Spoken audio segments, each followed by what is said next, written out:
Bonjour les Gémeaux, bienvenue dans votre première vidéo de l'année 2025 pour vos énergies du mois de janvier. J'espère que vous allez tous très bien. Avant de commencer cette vidéo, n'hésitez pas à vous abonner si ce n'est pas encore fait pour ne pas rater vos prochaines guidances car il y en a au minimum une par mois sur cette chaîne. On y va tout de suite. On va regarder quel est le message qu'on a avec l'oracle de la mission de vie. On nous dit « Prends soin de toi, tu as de la valeur, honore cela et prends soin de toi physiquement et mentalement. C'est nécessaire à la réalisation de ta mission de vie. » Il est possible qu'ici, avec cette fin d'année, on dépense énormément d'énergie pour ces fêtes de fin d'année, tout ça. Là, on a des petits Gémeaux qui auraient peut-être eu tendance à s'oublier un petit peu et à préférer prendre soin des autres plutôt que de prendre soin d'eux. Et on nous dit, surtout, ne t'oublie pas. On y va tout de suite pour votre état d'esprit sur ce mois de janvier, les Gémeaux. Alors, on aurait tendance ici à penser que ça parle surtout du professionnel. Et pour certains, c'est peut-être le cas. Il y a peut-être cette idée que on ne vous aide pas vraiment. Et voire même pour certains, j'en vois qui se font piquer des dossiers ou des choses comme ça. Ce qui fait que vous auriez tendance sur la fin à vous sentir un petit peu démuni. Mais on vous dit de ne pas le prendre comme ça. C'est comme si en fait on vous disait faites confiance au destin.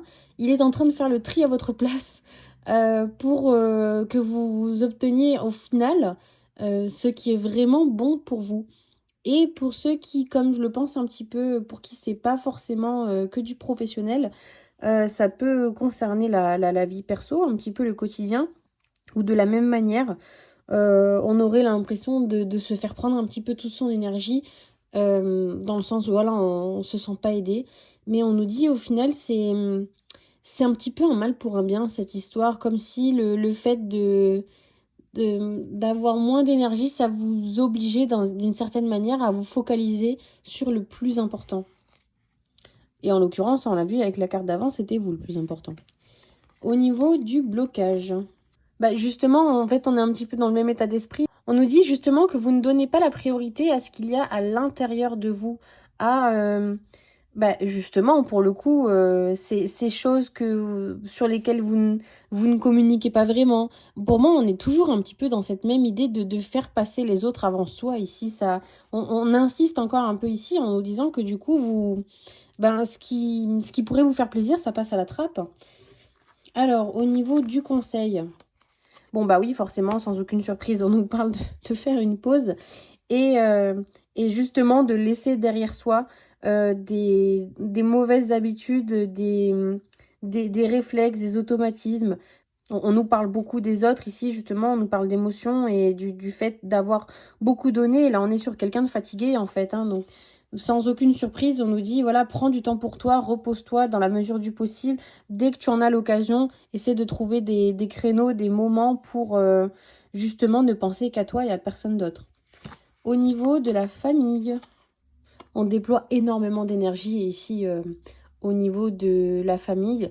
Là, clairement, on ne vous arrête pas. Alors, je ne sais pas si, du coup, vous avez pris du temps de repos, ce qui vous permet d'en arriver là. En tout cas, ce qui est sûr, je pense beaucoup aux personnes ici qui ont des enfants, j'avoue, en termes de famille, même si ça n'exclut pas le reste. Mais pour moi, là, il y a vraiment cette idée il y a une idée un petit peu de s'acharner, vous voyez, mais dans la construction de quelque chose. Il y en a peut-être qui vont passer des nuits blanches à refaire des chambres, la décoration, des choses comme ça. En tout cas, on est vraiment là dans le foyer, on est vraiment dans la maison et on lâche rien, quoi, en fait, quoi qu'on puisse nous dire. Au niveau des amis, il y a peut-être une célébration à laquelle vous ne pourrez pas assister. Enfin, c'est un premier message qui me vient.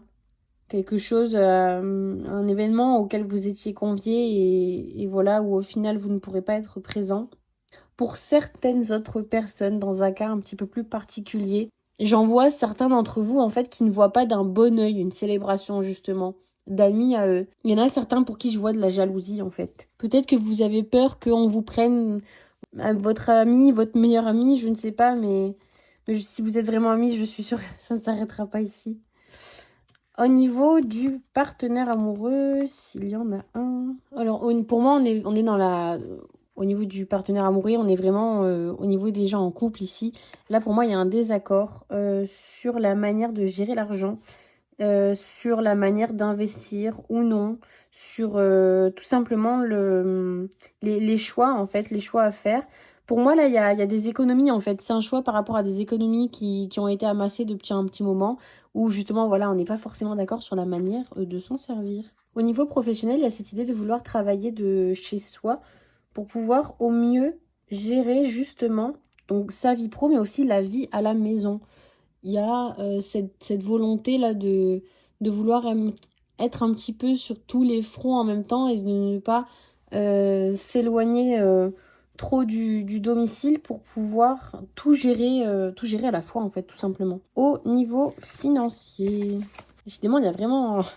Les finances sont vraiment omniprésentes là sur ce coup-là. Et on revient à cette idée de devoir faire un choix ici, comme on l'a vu tout à l'heure. Et alors là, je me demande si justement le choix va pas être fait un petit peu sans votre consentement. C'est un petit peu l'idée qui vient ici.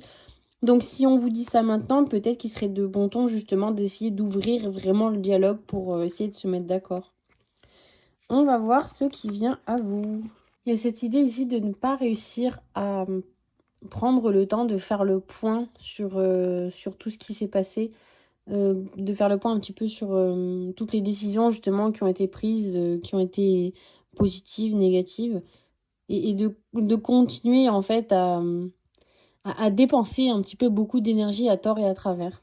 Voilà les Gémeaux, j'espère que ce tirage vous a plu. Quant à moi, je vous retrouve au mois de février pour votre prochaine guidance. Merci à tous, au revoir.